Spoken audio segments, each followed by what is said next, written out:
Okay, yeah, that's true. All right.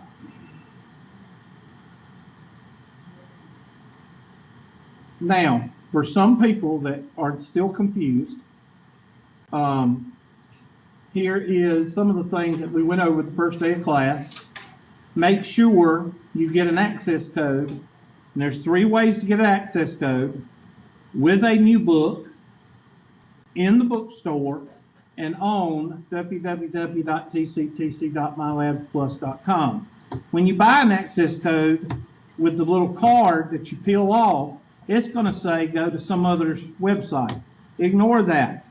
Go to www.tctc.mylabsplus.com, type in your username and your T number, unless you recently have been here like last semester, and then you would use whatever. If you changed your password, use your current password, but most people use your T number with a capital T.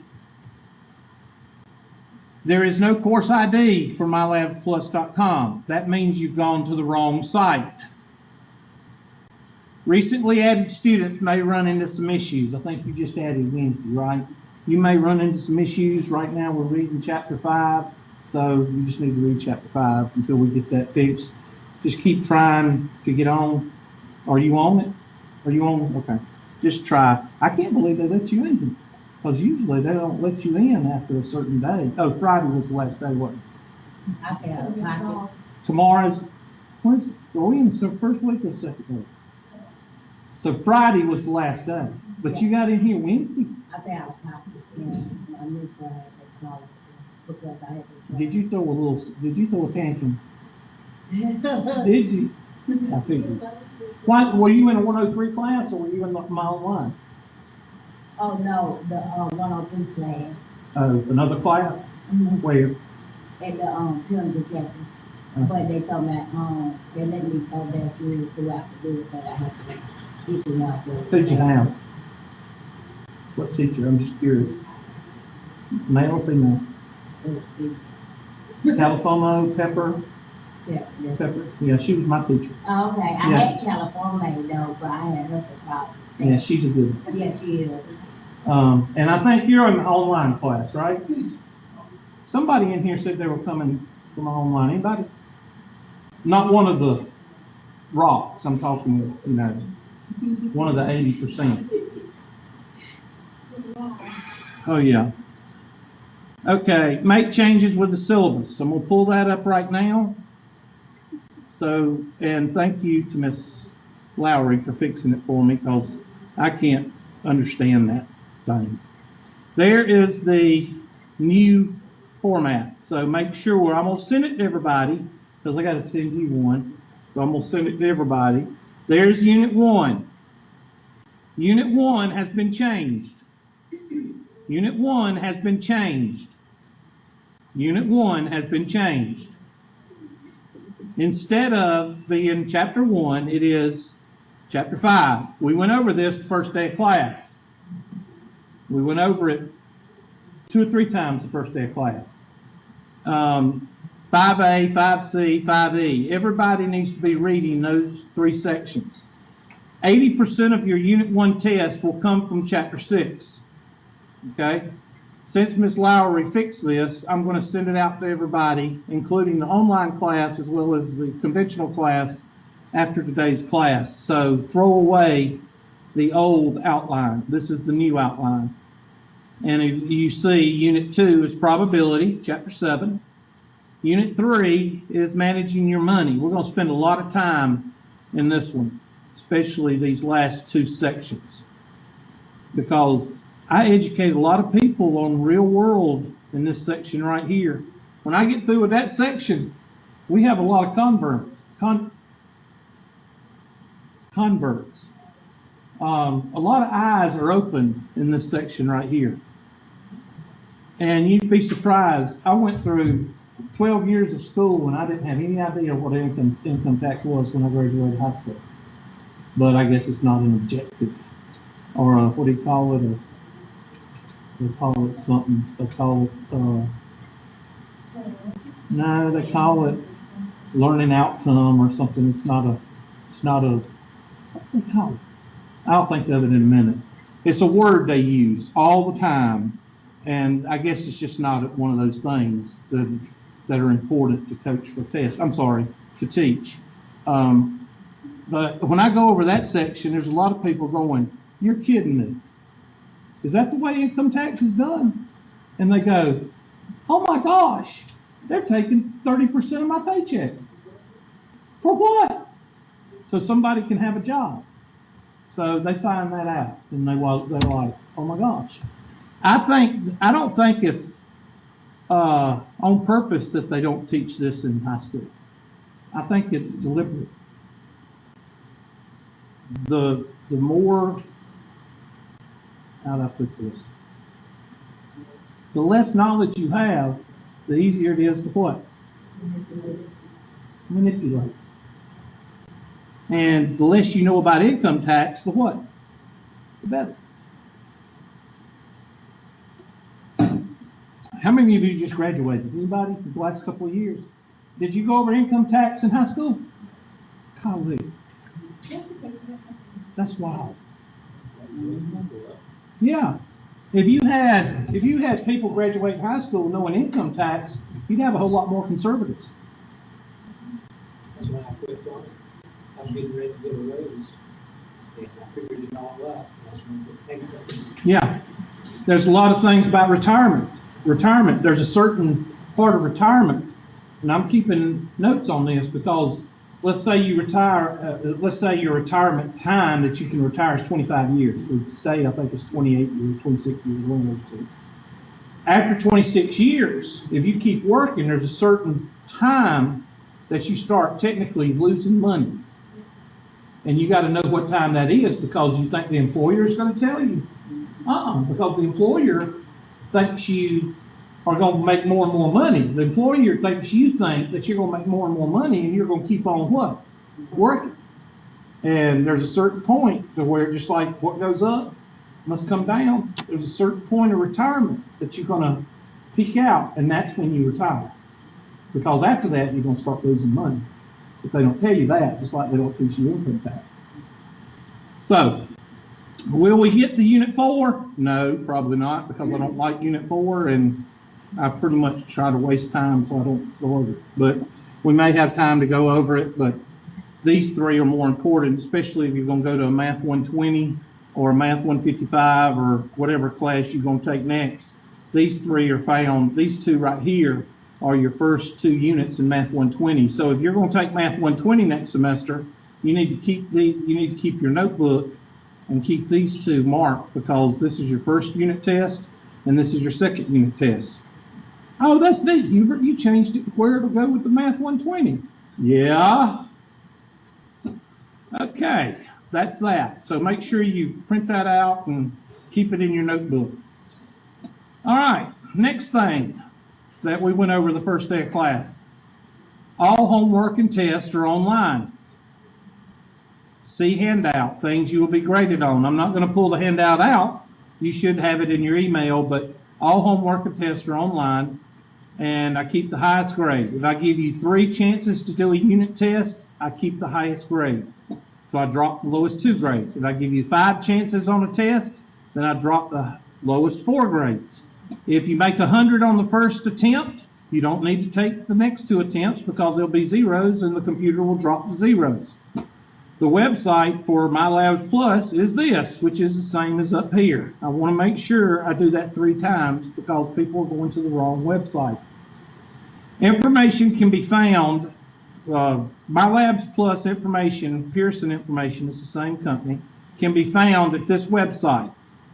Like requirements for your computer, the engine, the latest updates for your computer, all that can be found here. And remember, the Math 103 videos of this class are at this website. YouTube are at this link.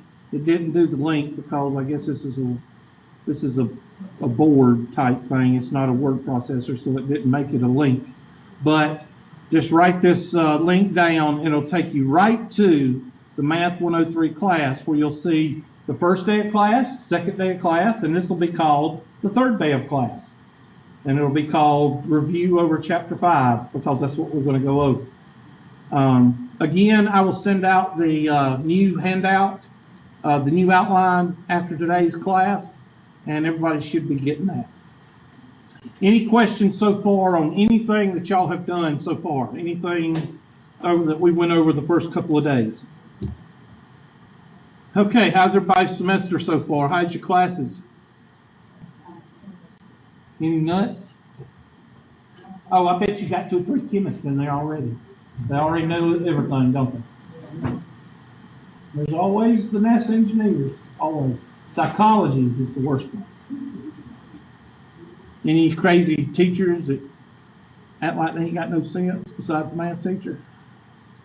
None? English. Who you got? Who said English? Huh? I don't know anything about that. Art? Art? Oh, who? Looks like a mortician. I don't know who he is. I just hear him dressed in all black. He looks like a mortician. He may be one of those people that have a sign around their neck saying, "Please give me attention." You know.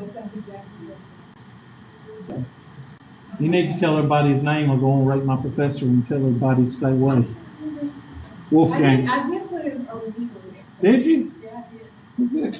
I was like, stay around. Run fast as you can. Any other interesting teachers or students? Okay, y'all don't want to waste any time. You want to go ahead and start talking about math? Okay. All right, well, let's go ahead and pull up the book and let's go ahead and get started on chapter 5, which is unit 1. Unit 1.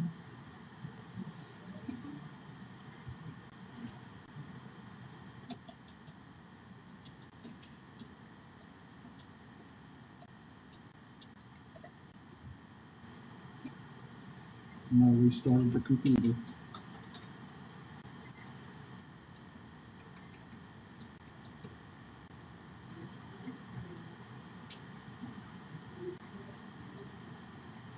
And it doesn't matter which one I pull up, it will pull up this one. Go to chapter contents. 5. I think we go over A, C, and D or something like that. Now, since this is a reading chapter, I'm going to just hit the highlights. Anything that I mention, you need to either write the page number down, or you need to highlight it in your book, or you need to put it in your notebook. Because if I go over it in class, that means pretty much it's going to be on the test. And this is 20% of your test, so, you know, it's not going to kill you or anything. It's just, you know, some terminology that might be on the test. And the first one is page 287. Now, when you're dealing with statistics, there are 2 words that are the same words, but mean 2 different things. Usually one is capitalized and the other one is not. Of course, this book doesn't do that because this book thinks y'all are a bunch of idiots. Okay, so they don't do that. Statistics with a little s is usually the data within statistics. It's usually the information, and that's with a little s. With a big S means the science, the actual course of statistics. And just make that little note, because if you're sitting, and one of the reasons I go over this material in chapter 5 is not that anybody's going to ask you this, you know, when you're in the career world, but will you be sitting in on meetings and presentations with this? Yes. And you don't want to walk up to somebody, a director or a supervisor, and say, why you got the same word up there with 2 different, you know, you don't want to sound like an idiot. You want to be able to know what's going on in the meeting. That's why I go over some things with you, and I don't test you on it, but you need to know it so you don't sound what? Ignorant to me. And this is one of those things. Statistics and statistics. Same word, different meanings. One is the science of collecting data, getting data, collecting data, calculating data, and interpreting data. That is with a capital S. With a lowercase s is the actual data. like the numbers. Okay? Yes. So you need to make that note. Population. Population and sample.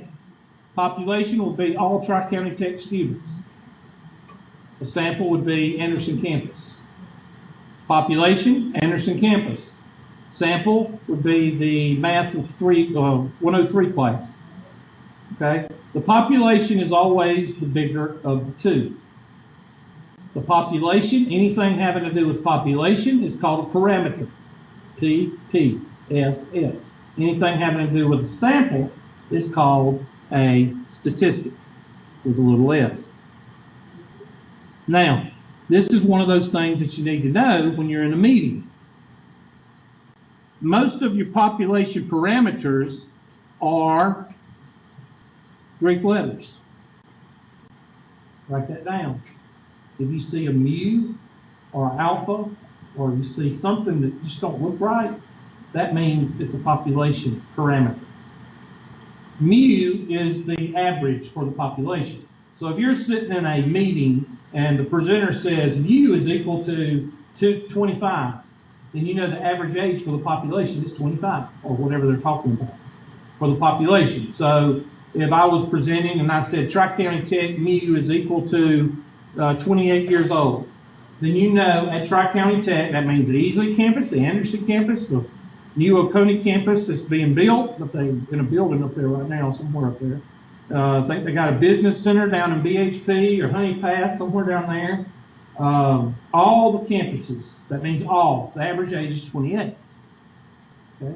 If I give you X bar, which is a regular letter X, then that is a sample. That means that at Anderson campus, the average age is 32. Okay?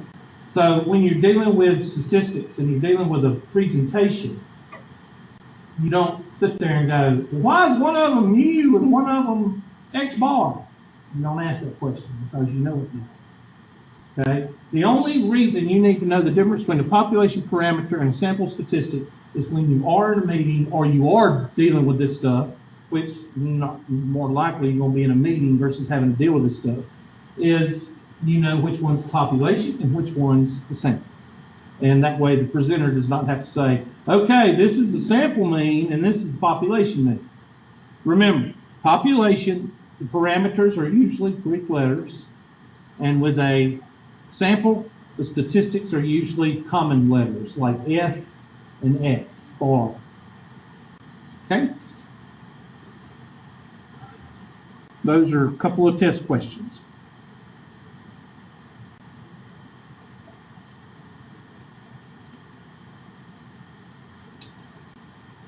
I don't go through too much about how to obtain data, and I'll tell you why.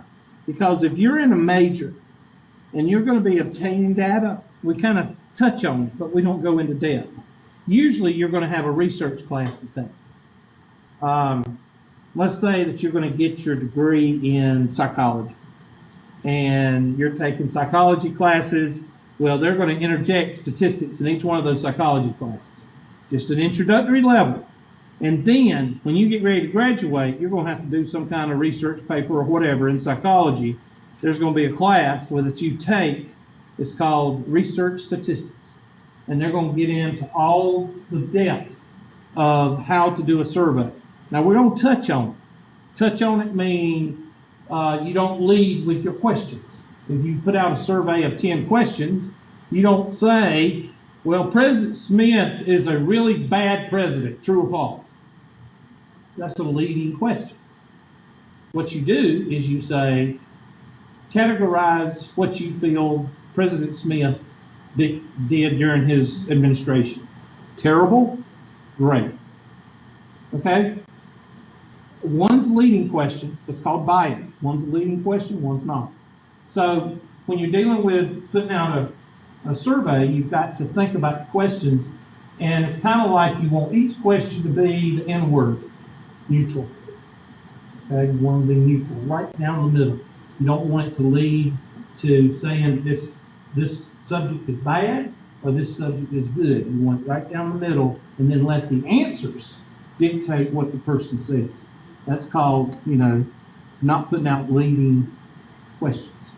Okay, so that's some stuff you're going to get into. We're going to touch on as far as bias and stuff like that. You'll need to know what bias is. We're going to get into that in a few minutes. So I'm not going to get into too much of the surveys because we're not doing those. So I'm not going to get into that too much. You can read it, but I'm not going to get into it. Go ahead and write down these things. Common sampling methods. Will you be tested on these? No. Do you need to know them for your own knowledge? Yes. You just need to write down the titles or the page number. Page is up in the top left-hand corner, page 290. The best kind of sample is a what? Random sample. Write that down. Random sample. What is a random sample? A random sample is where everybody, and this is important because this is a test question.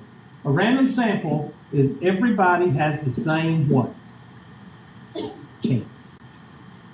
Example, I take each one of your names, I put it on a, what's the post-it size? 3x3, something like that? 3x3. And I put each one of your names on a 3x3 yellow post-it paper. And I fold it in half and in quarters, each one, and I throw it in a goldfish bowl, and I shake it up, and I ask somebody to pull one piece of paper out. Is that a random sample? Yes, because each one has the same chance. What if I fold all of them? What if I, let's see, 1, 2, 3, 4, 5, 6, 7, 8, 9, 10, 11. There's 10 people in here. What if I fold 8 of them exactly the same way, and 2 of them I fold different? Then that random sample is a little bit off. That's why. Because chances are, if you feel one that's different, what will you might do if you're the picker? You might grab it. You've just thrown the random sample off a little bit. So one thing that you have to remember about statistics, when you're obtaining data, not only does it have to be neutral, everything has to be what? Consistent. Everything has to be equal and consistent. You can't go out here and say, well, I'm going to ask, what's the average age of everybody, but I'm going to go over here where everybody's in the Marlboro Club. Well, you shouldn't do that because chances are that everybody's in the Marlboro Club may be a little bit older. You never know. Or I'm going to go over here to the computer lab or go over here to the canteen and I'm going to go in here and ask everybody how old they are. Well, you can't do that because some of your best students are in there doing what? Studying. And best students may be a little bit older because they are more what? More serious. So, you got to think about these things when you're dealing with a survey or finding out information. And like I say, I'm just touching on a few of these things, not going into it in depth. Systematic is also a good sample. A systematic sample is where I go through the phone book and pick every 25th person. Okay? It is also a very good sample, not as good as random, but almost as good because you're cutting out a lot of the extra people.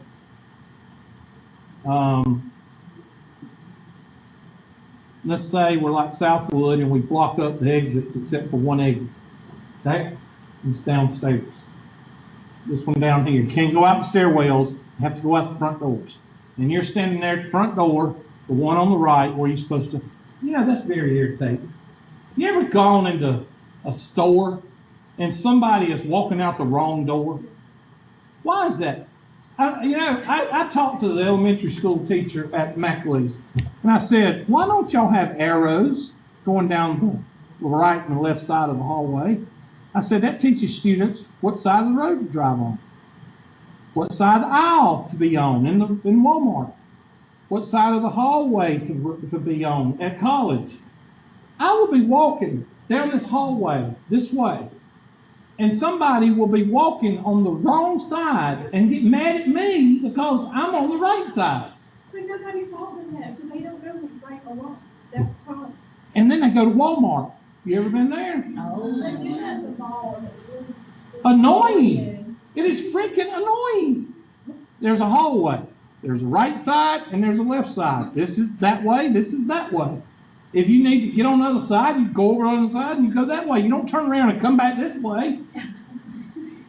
Oh, and then they do it with the doors. You read this stairwell down here? There'll be some DA walking on the other side trying to go the other way. Y'all explain that to me. What is the... Anyway, I don't know how I got on that, but anyway, systematic random sampling. Convenient sample, that's working at a radio station that if you're working at a radio station part-time and you're going to school part-time and you're in a psychology class and you want to find out how many people like rock music, you get on there and say, how many of y'all like rock music? Well, you at a rock music station, so what is everybody going to say? They're listening, so they like rock music.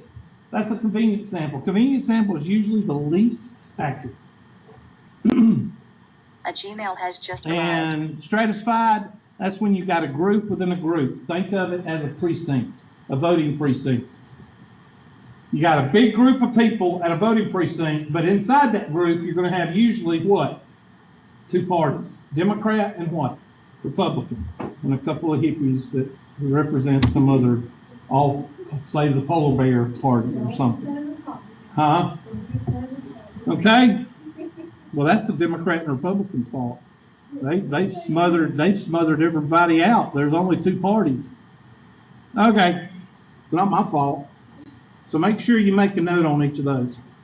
I'd love for there to be 10 parties, but it's just not me. Here's an example of. I'm not going to go through that, but if you like a graphical or visual, there's the visual.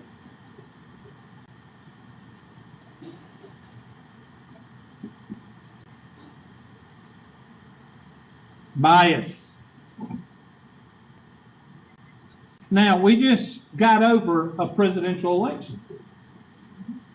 And one of the biggest things about the presidential election is bias. Now, like I said, I got a complaint last semester that said I talked about polls too much in statistics.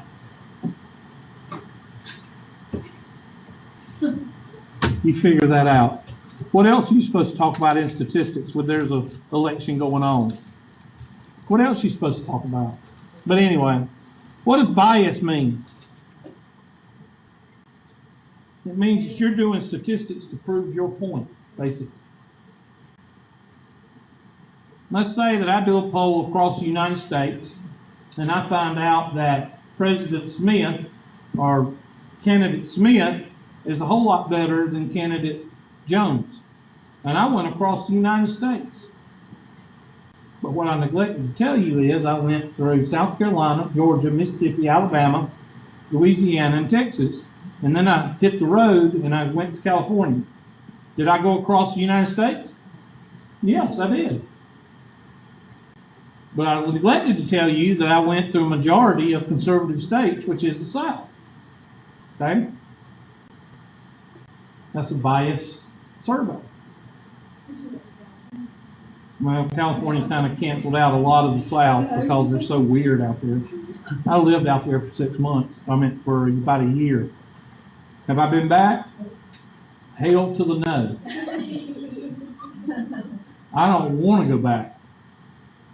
And if you got people that live out there, that's fine. They're probably good people. But if that state was to fall off in the ocean, I wouldn't miss it at all. I had a classmate that when they were legalized, she was about her weight and she got her degree in exercise. So she was like, I'm just going to move to California and say I'm leaving. And that's what she did. And she was like really successful. Yeah, she's selling weed to all the idiots. Yeah. And big old girl, just think what California's going to be like in 25 years. It's already all messed up. Think about what it's going to be in 25 years.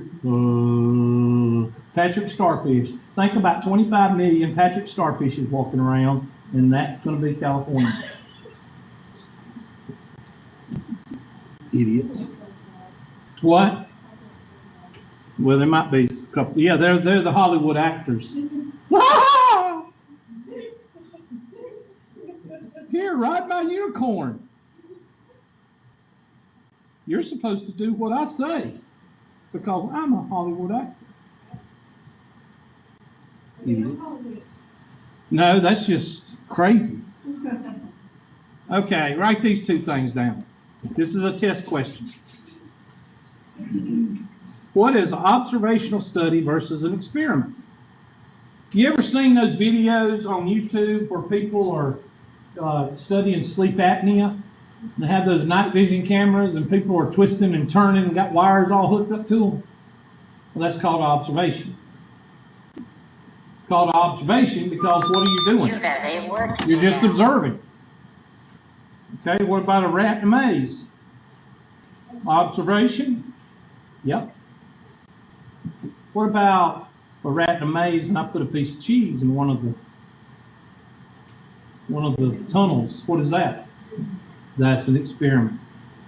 When you interject something, when you have influence in, when you put something into an observation, it's not observation anymore, it's an experiment. Just think of the rat maze with a piece of cheese in it versus just a rat maze.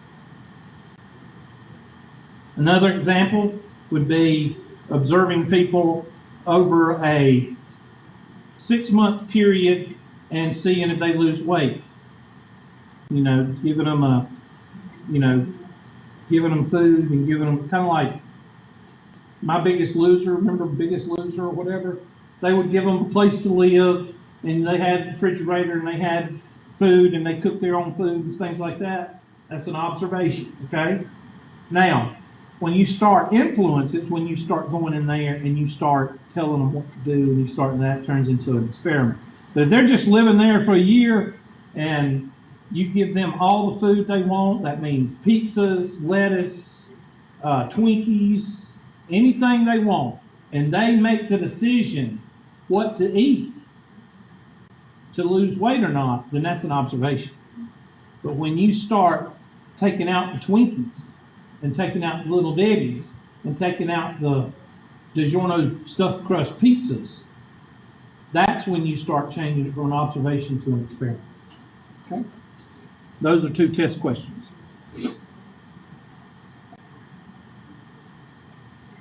Placebo. Best thing about a placebo is I can show you with Andy Griffith. If I can find it. Let's go to, what's it called? Netflix.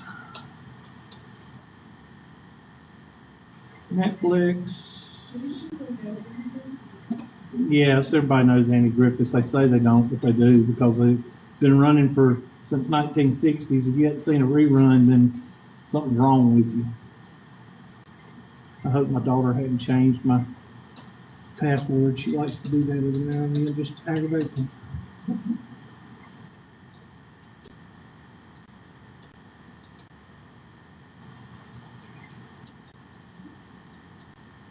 My daughter gets on there and watches Grey's Anatomy like 5,000 times. Tell me what house is next.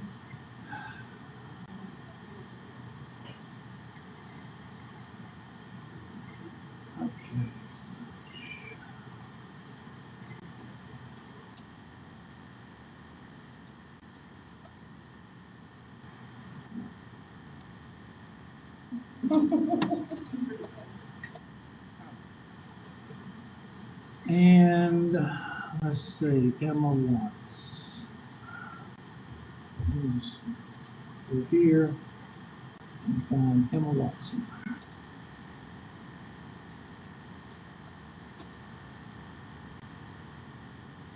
I think I know which one it is, but the new pharmacist.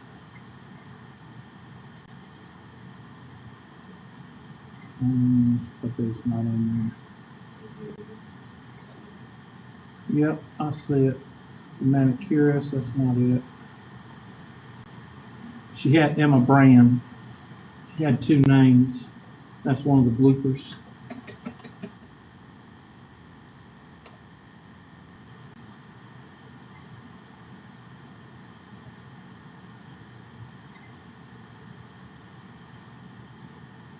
There it is. Which episode is it?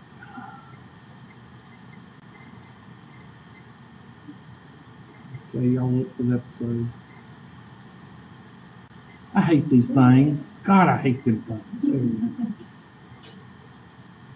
Usually should have episode 4. Season 1, episode 4. Season 1, episode 4. No sneezing in class. I'm sorry, I'm Okay. Episodes. Season 1. We're doing this thing. That's another class. That's when we get to the interest. There we go. Yep.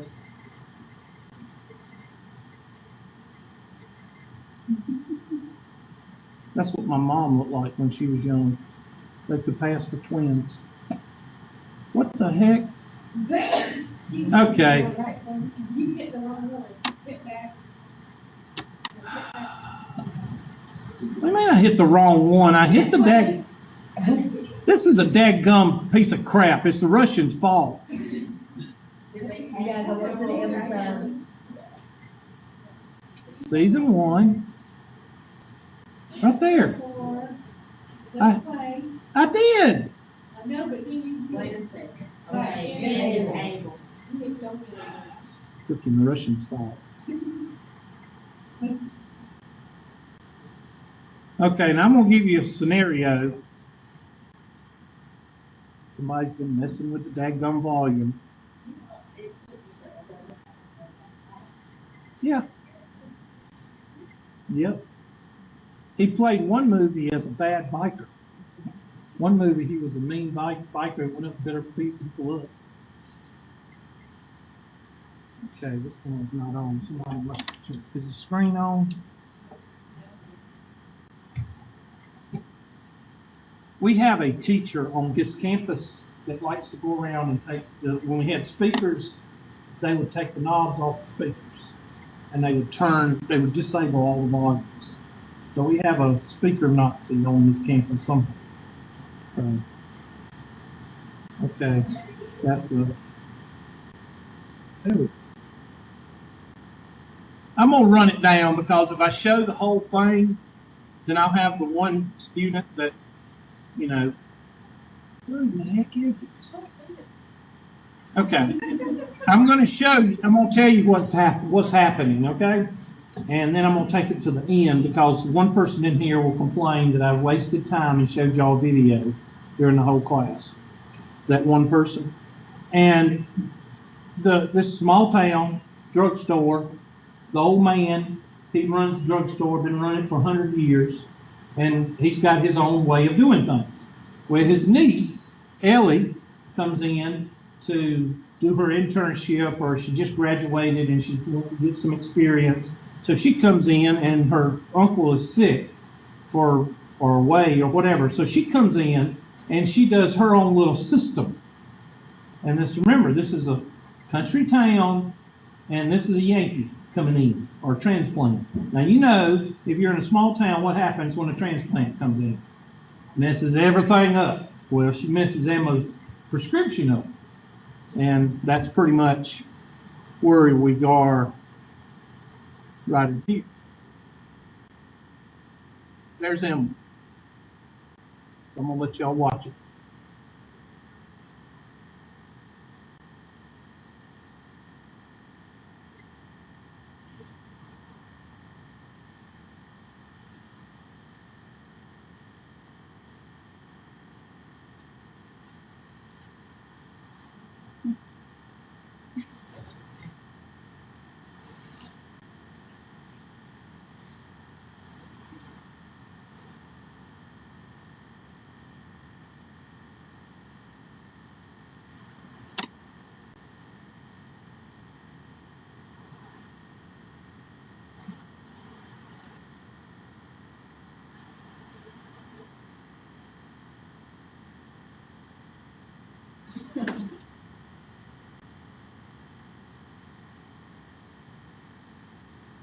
Little blue pill.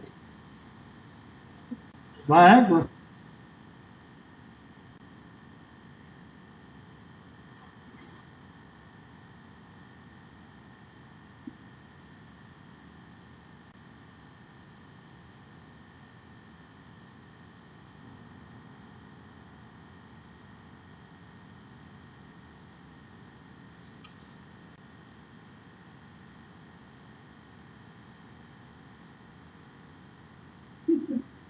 And the first place she goes is to the sheriff to report a murder.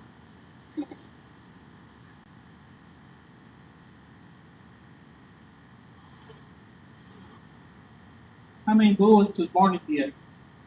One bullet.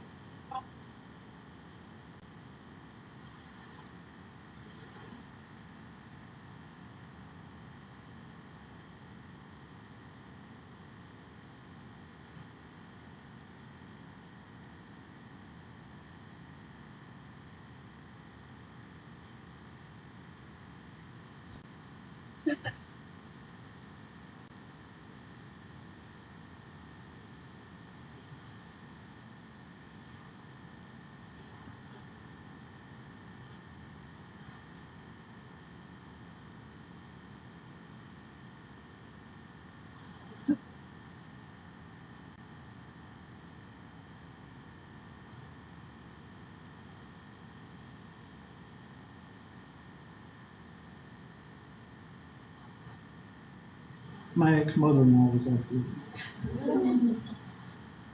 One of the next.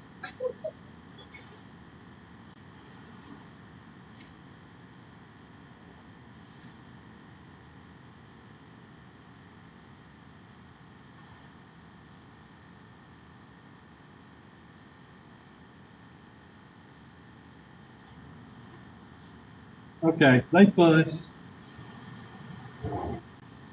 And then while the sheriff distracts her, Emma tries to sneak in and get her pills.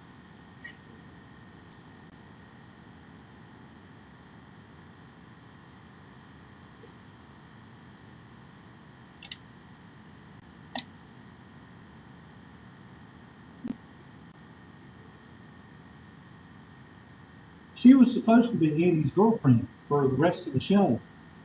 She didn't like working with Andy. I guess he perved on her too much or something. She only worked like 5 episodes and left. Just left.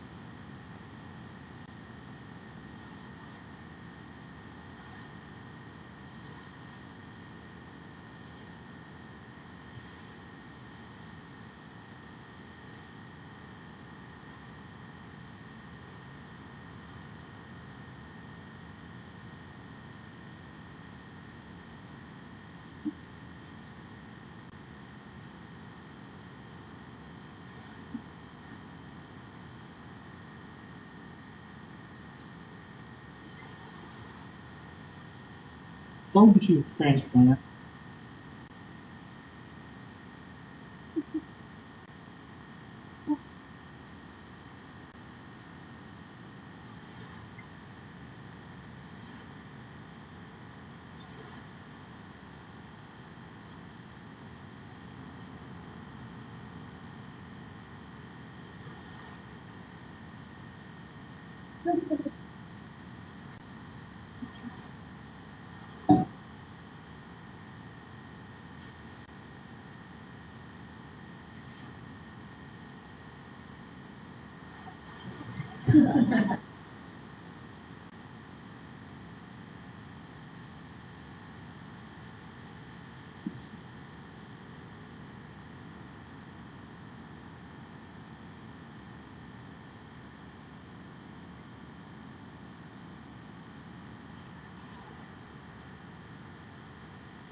So by the time she gets home, she's got the whole town thinking she's dead.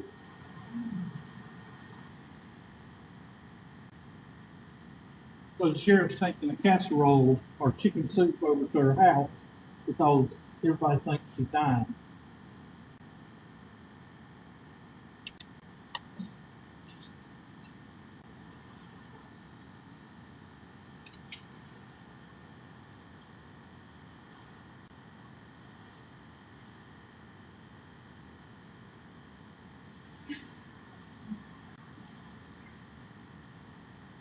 Look at all the food. She got a turkey leg. Ham, turkey. There's the ham right there. She done took a bite out of that cake over there. See that?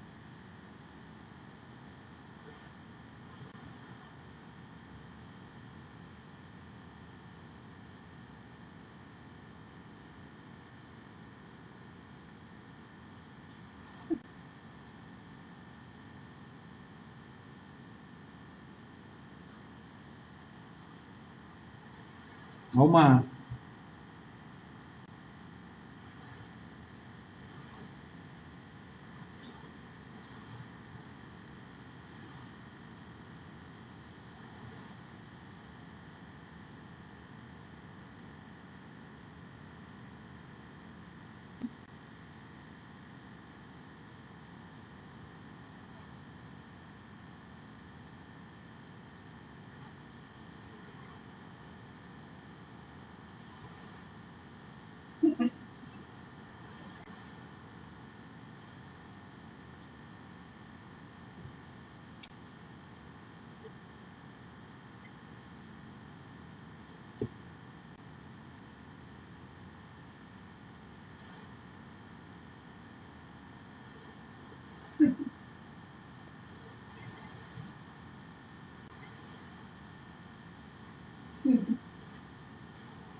So that's what a placebo. Now you remember. Now somebody will complain. But I took the time and made y'all watch Andy Griffith. It's awful, isn't it? Now, that's a placebo. Doesn't have any ingredients in it to fix anything. All it does is mess with your mind. They do that with experiments on weight loss. They'll put 5 people in a house and put 5 people in a house, give one a red pill that actually does something, and gives the blue pill to the other group that has no medicinal value whatsoever, and see how many of them lose weight. Or they might give one group nothing and just let them exercise and give the other group a placebo and see how much weight gets lost. That's a placebo. That is a test question, because you need to know that in case somebody ever tries to give you one. Actually, Yeah. there's 1 week, sorry. That takes care of population, I guess. It's placebo. It's a placebo. I don't go over this, so you don't have to worry about that. That just confuses people.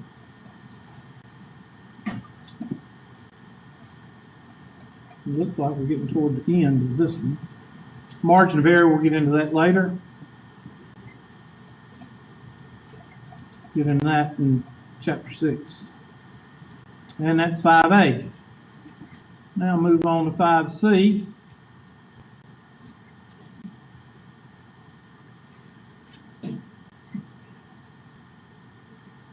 Five C might go into a little bit of math, or they might move it to 5E, I don't know. A little bit of basic math. Statistical tables, a frequency table. What is a frequency table? There's a frequency table. A frequency table is nothing but a chart with your class on one side and your head count on the other. Frequency is a 25-cent word for head count. Write that down because you're going to see frequency in some questions and you don't have any idea what they're talking about. Frequency is the head count. The left side is the class, in this case, grades. Sometimes it's a numerical class. We're going to get into that in a little bit on class width and class boundaries and things like that. But that's when it's a numerical class, like 40 to 50, 30 to 40, or 30 to 39, 40 to 49, 20 to 29, 10 to 19, and so on. Those are classes. The classes in this example on page 310, the classes are the grades, and the head count is the frequency. So in a class of 25 students, you got 4 A's, 7 B's, 9 C's, 3 D's, and 2 F's. You got a little bit of a normal distribution there because it goes up in the middle. You got 9 in the middle, it goes up and down. So you can see there is a normal distribution right there.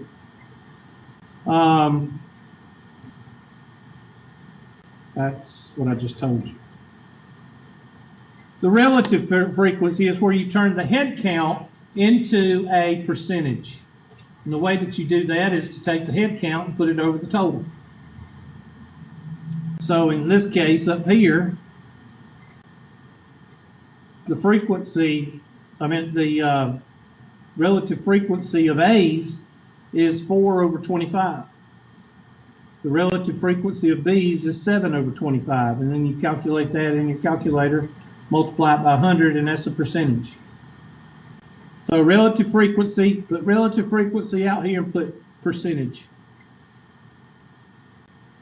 The head count over the total.